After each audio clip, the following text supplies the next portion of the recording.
All right, everyone. So Rikishi has not held back on making his thoughts on the Bloodline storylines and all of that stuff known. So on the Off the Top podcast, he said this: "I would like to see Jay run with Jacob. You can imagine, man, run some type of storyline with the werewolf and Jay, and they just really get deep into the storytelling. I'm talking about getting to the hospital and something where you think it's career ending for Jay, and out of nowhere, with working hard and therapy, whatever that is, it's like the Rocky movie coming back.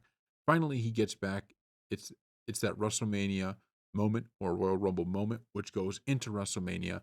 Those two, I feel they could have an A+ match, and I think it'll be a great treat for the fans to be able to watch a dream match like this. So this would be cool, what he's saying, this kind of match. But the questions that I have now is that it really seems like what they're doing with the Raw Netflix thing is they're putting a match out there, or I should say the match on Raw's Netflix premiere.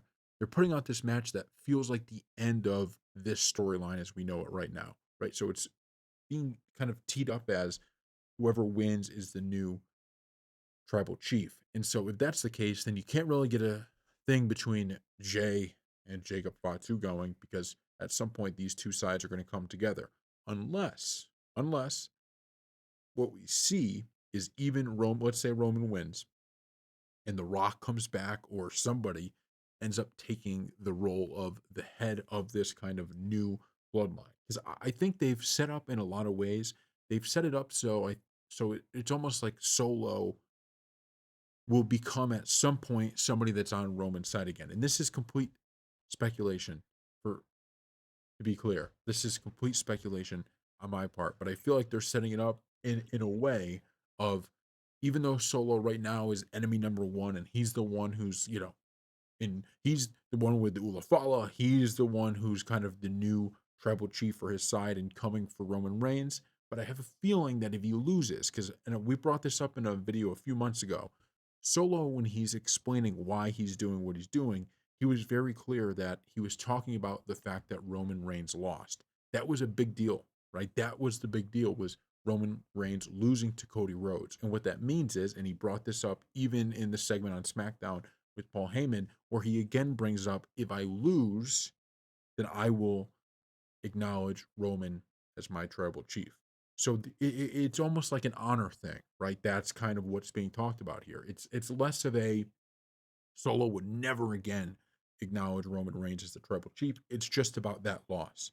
And so what happens after this, maybe that's when we could get a match like this. Because I could see, Solo kind of, he has his own guys, and maybe Solo has one way of viewing the Ulafala and, how things go. But then when he loses, maybe these other people they got there, right? The other members of this new bloodline, maybe they say, well, we're not going to follow you to back the Roman. We're gonna go with The Rock or someone else, and then you can get a storyline like this. But I do think I would prefer to see it broken out like this instead of doing these 6-man matches all the time. Which at War Games it was fine because that's literally what the War Games is supposed to be. But I would like to see it kind of broken off, right? You can have you can have Jacob Fatu and Jey Uso having these bloodline matches, right? Even if it's just a one-on-one. I think that would I think that would make some of these, even your everyday Raw or SmackDown show, more interesting because now you're getting these one-on-ones all the time, right? And it's like the best storyline is dominating everything we're talking about. So I cannot wait.